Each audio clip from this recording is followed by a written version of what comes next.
Who is she? The most awesome goddamn intelligence and tactical apparatus on the planet. The entire intelligence community is sending a very clear message. The stock market. Excuse me, Mr. Kittredge. Distorting any and all digital information with which it comes in contact. No way. How do we find its mate? Tapeworm than a botnet. Word. What matters is that Pan, India, Germany, the Russians have focused the majority of their intelligence activity. Harvesting our deepest personal secrets. Word. Well, at present, I don't know that, sir. I understand. You're upset. I'm not upset, Kittredge. Just disappointed.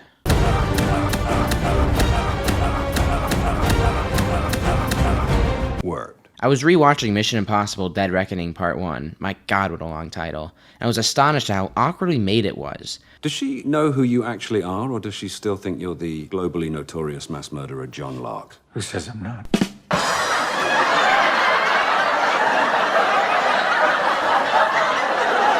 They certainly spent their budget more effectively than Marvel, and it has enjoyable enough action sequences, but whenever they attempt to have a somewhat normal scene, it falls entirely flat.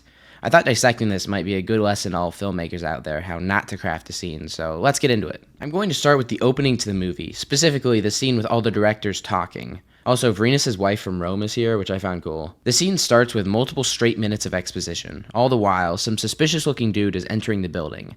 This is rather uninteresting for two reasons. One, the exposition is unbelievably stale, and two, we have no reason to care about what this suspicious man may do. We've never seen him before, and we've never seen the characters in the room before, and if we have, they're so forgettable I don't even remember them, so why should I care? Then it's revealed that the suspicious man's destination is the room with all the directors. Now this is interesting. How much info are they going to accidentally give him before he kills them? Who is he working for? When will this bomb under the table explode? Then the suspicious man gives one of the directors an oxygen mask and tear gases everyone. And twist! It's actually Tom Cruise the whole time!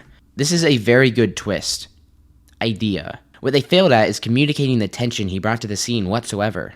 If you're not familiar, the bomb under the table analogy is a filmmaking principle that if you show a bomb under the table at the start of a scene, it has to explode by the end of it.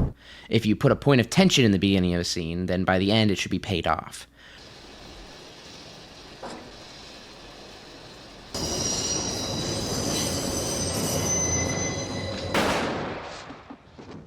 What this does is create an area of tension around the entire scene, making it far more interesting throughout.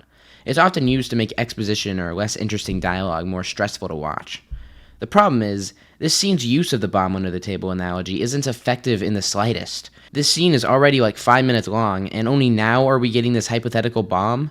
What if they took a more methodical approach and started the scene by showing the man making his way to the directors, and then they start spilling government secrets? That would make every word immersive, making us wonder how big of a slip-up they might make, instead of making us sit through multiple bland minutes of agonizing exposition that we've already heard before. The second, less talked about principle of the bomb under the table analogy is that you have to keep the tension going until it pays off. If the entire conversation takes place while you have visual sight of the bomb, it adds 100 times more tension than it would otherwise. It makes it feel relevant, like it could explode at any moment. In the movie, they showed one split-second shot of him reaching into his bag in the background, and did a bunch of these blatant zoom-ins of him looking suspicious. What if the entire scene, or most of it, was shot in one wide shot, with Ethan, the point of tension, always in sight? It would feel almost ominous, like the tension could break at any second, that anything could happen. What this would also help with is the dialogue. And I don't mean the words the characters say, I mean how the dialogue is delivered and directed. The characters in this movie deliver their dialogue as if waiting for their turn to speak. This movie loves those dialogue scenes where every character gets a few seconds to explain a part of what they're talking about. The thing is, this only works when it doesn't feel rehearsed. Here's my question. How do you distinguish yourself in a population of people who all got 1600 on their SATs? I didn't know they take SATs in China. They don't. I wasn't talking about China anymore. I was talking about me. You got a 1600? Yes. I could sing in an a cappella group, but... The Social Network's dialogue is so smooth because of how quick everyone is to speak. They aren't scared to interrupt each other. I don't mean the characters in MI7 should be outright rude, but waiting a full second after the other one is done talking to do their thing is lame, and they never give actual reasoning for why that character in specific had to reveal that key piece of information. Most of these conversations could have been achieved just as successfully with only 2 characters talking the whole time. If I need to know how to make toast, I don't need 3 people to simultaneously explain it to me. How do I make toast? So you grab the bread, and then you put the bread in the toaster. Yeah, personally, I wouldn't do that. Then you take the bread out, and you know what you do with that bread? You butter it, motherfucker. Mark! Mark! He's wired in. Sorry? He's wired in. Is he? Yes. How about now? You still wired in? It also helps that in movies like The Social Network, it feels as though the camera is moving on cue with the actors instead of cueing the actors. The camera feels more free, and therefore the character's dialogue does too. It feels like the characters more than the actors are saying their lines. And don't forget, doing this also makes the movie shorter. Please, for the love of God, why is every big action movie 3 goddamn hours long now?